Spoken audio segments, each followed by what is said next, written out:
Patreon member shout out. Though I know it's true, I'm still in love with you.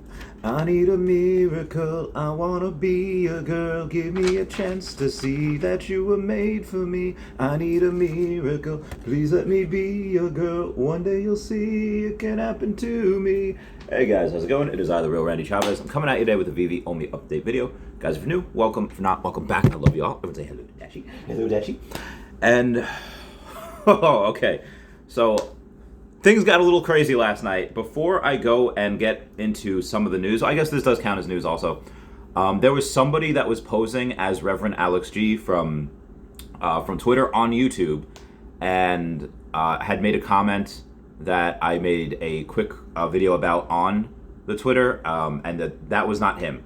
The reason I thought it was him because that person that was trying to impersonate him had made some comments before, and it seemed like it was from him, but it was not. So for those of you that remember that last night, disregard. Outside of that, though, we did have something that affects the whole market at large, and why OMI had tumbled to 0.0034, or I think 3.1 at one point. It was down to 3.1 at one point. It is back up to 3.4. You know, Taps Trade said on one of his streams that, you know, sure, OMI could get down to 0.002 something or 0.001 something, but it would be eaten right back up. And, you know, we do have, I guess, some support at 0.0031.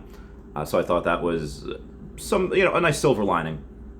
For those of you that are worried, I am not. I don't think it would be like a World War III scenario. And I will get to more Veve OMI news in a second. I just want to kind of calm everyone down a little bit. I think Putin maybe just wants Eastern Ukraine, maybe some, but for him to try to go into the rest of Europe, I don't think that would not be smart. That would not be good. And he might be a bad person. He might be evil, but he's not dumb. I don't think he will go where he can't.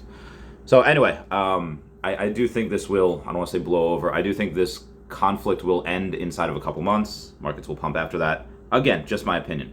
But speaking of other stuff, according to Veve, we burned 700 million OMI tokens yesterday, which is absolutely bananas. That is a very, very, very large burn. In other news, I did have, just in Earth 2, I had bought some land in Donetsk, and it's just, again, in Earth 2, it's a metaverse where you could buy pretty much anything that you want. You could buy any area that you want as long as it's still open and available. Ascendex, going back to OMI, says we'll roll out a lucky drop program offering users an opportunity to buy OMI worth $100,000 with 50% off. So let me repeat that. Ascendex will roll out a lucky drop program offering users an opportunity to buy OMI worth $100,000 USDT with 50% off. So just go to Ascendex on Twitter and you will be able to find that. And so, again, just to calm the masses a little bit, Jeremy Padwar tweeted out two things yesterday. One thing is that Russia's stock market index, the MOEX, was down as much as 50% yesterday. I don't think OMI went down that much. I mean, maybe over the course of several months it has, but in one day, that had gone down 50%. On 29 October 1929, Black Tuesday, market started the U.S. Great Depression. The New York Stock Exchange had a two-day loss of 23%. So to put this in historical content, the impact to Russia's market is extreme. Russia's market. And here's a list of things that Jeremy Padwar has done and is doing in terms of his stocks, his real estate, his crypto, and his physical collectibles. All of those investments during this extremely uncertain, turbulent, and scary time, nothing. He's not liquidating, he's not running scared, because he's old enough to have been here before and be like, okay, markets will bounce back. He hasn't said this, but if anything, he might be accumulating a little more. But again, that is speculation. Somebody sent me a screenshot today of somebody that has 500 Mickey cards. And they didn't just get that. They didn't buy 500 as soon as it came out. They didn't spend $25,000 on it. No, as Mickey was dipping, they're buying more and more and more to no avail. So, also, something that I can't say who it was, but somebody just bought a Secret Rare Spider-Man. Again, I can't say who it was, but I was known. They had messaged me, it's like, hey, do you think this is a fair price? And I was like, okay, yeah. And it was a fair price. They trusted the guy, and bought it for about 27,000 USDT. Again, I can't say who it was, but It's a pretty people are still buying. Like during the dip, during the hard times, during the bad times, that's when opportunity comes in. So people do be buying though. Oh, also this person also owns 25 Goofy, like the lenticular cards. These are nuts. The person spent like $100,000. It's crazy. Speaking of people buying and selling stuff, there was my friend Brandon messaged me this morning. A lot of people messaged me this morning from Golden Auction saying the final sale price of an Illustrator Pikachu, a Pikachu Illustrator, the top trophy card in the world for Pokemon, sold for about $900,000. All-time record public sale for any Pokemon card. There was somebody last year that paid about this much for one, but it was cash, it was trade-in, it was whatever. This is the first public sale, like straight-up cash. So, yeah, that is, and again, that's from Golden Auctions. That means, again, amidst this turmoil, someone spent almost 7 figures on one card. And it's a PSA 7. It wasn't like a PSA 8 or PSA 9, which, again, a trophy card, it doesn't really matter. You're just getting the card. I got really lucky today. I don't know what rarity it is, but I got 4,995 on the drop. That is the second drop I've got this year. So like I said, third drop. One drop, I got a comic that was on the rebound, but I was pretty excited about that.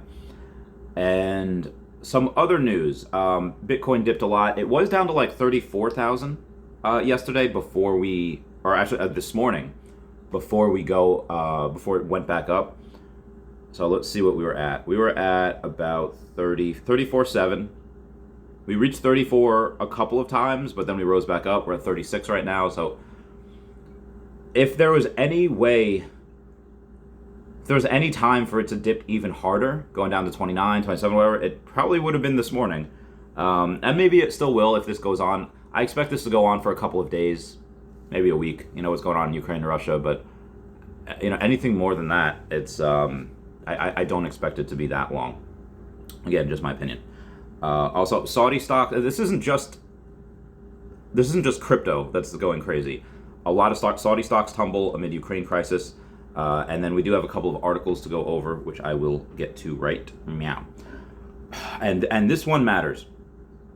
BNY Mellon partners with chain analysis to track users' crypto transactions. I will get to that in a second.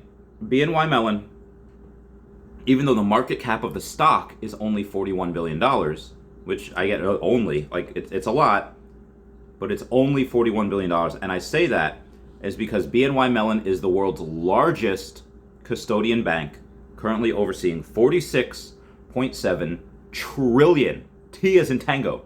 This makes BlackRock look like, oh, you're cute. $46.7 trillion in assets. So again, they're partnering with chain analysis to track users' crypto transactions. And it's like, well, Chavez, don't you not want people to track? I mean, I don't care what their reason is. They're getting into crypto in a big way, and that is a lot of money. Again, like, yeah, we might be a lot rockier than the S&P 500 and all that, but damn it if there aren't much bigger gains. And most people aren't into crypto yet. They don't see it. And that's an incredible amount of money. So Chain Analysis is a blockchain data analysis platform that offers services to traditional financial institutions, allowing large firms to manage the legal risk that comes with cryptocurrency more easily. As part of the partnership, BNY will utilize chain analysis software to track, record, and make use of the data surrounding the crypto assets, so that those data analysts are going to be making buku heckin' dollars. It is based in New York. Formed from the merger of Bank of New York and the Mellon Financial Corporation back in 2007. And that, I believe, is it. There was an article before that Peter Schenkman had shared, and it was an opinion piece by The Guardian saying, quote, "I've been waiting 15 years for Facebook to die. I'm more hopeful now than ever," end quote. He will not, again, I've said this before, the dude has lost $500 billion, trying to convert it into meta. Will he pull it off? I mean, maybe, even if it does make this type of metaverse, it's not the same metaverse that would compete with the VVverse, not the same type of things that would compete with anything. Speaking of VVverse and other stuff, we have some cars that are coming. Aston Martin, and for those of you that have not seen it, there was a leaked video. I can't play it, but that is what the car had looked like in a leaked thing. and I'm pumped for it. The Saturday, I don't have as many gems. Hopefully, I got a secret rare today. I can sell that. I still haven't gotten the Black Panther ones. Little low on gems right now. And other news for me, I did have, for those of you that saw the late stream last night, I did have some thoughts about going back into the military, so I went for a run. Found out that my ankles cannot handle it because I am too large right now. So losing weight, getting back in there, and then, I did happen to message someone saying like, hey, can you get me back in? So we'll see what happens with that. That is pretty much it for the news for today. Comment down below which you guys like, which news you liked, which news you didn't like. Help me make this channel better. Everyone, please look at HeyDavidOn, at King Mavs Forever on the Twitter, Standoff Chart and King Mavs over on the Veve app. Also, ChaviCat5. I lost a follower. I was at 808 followers, and now I'm at 807 followers. So how dare you, that person that did that. Please follow me back. Then we got Kobe Collects and OMI Player 1 on the YouTube, RateX.ETH. Search that wherever you want. Powers of X #1 over here, Kobe Collects down here. Then we got Kyle Willson, Wendy Stibalis, Puddin' Cheeks, Veve Las Vegas, Taps Trades, Mars Davis, Legacy of Bermuda, Sody Pop Media, Charles Merkel, Veve Darkling, Cavell Anderson, and Veve Vibes, all on the YouTube. You got at Wet Wizard Veve and Gary O at 1234CA3 on the Twitter. You got DerekBrad.com/pages/Veve-photography and WoundedWarriorProject.org, which is all other places you might want to check out. Anyway, like I said, please comment, like, and subscribe, and everyone say bye-bye to Dashi. Bye-bye, Dashi. I love you guys. Goodbye. Meow, meow, meow, meow, meow.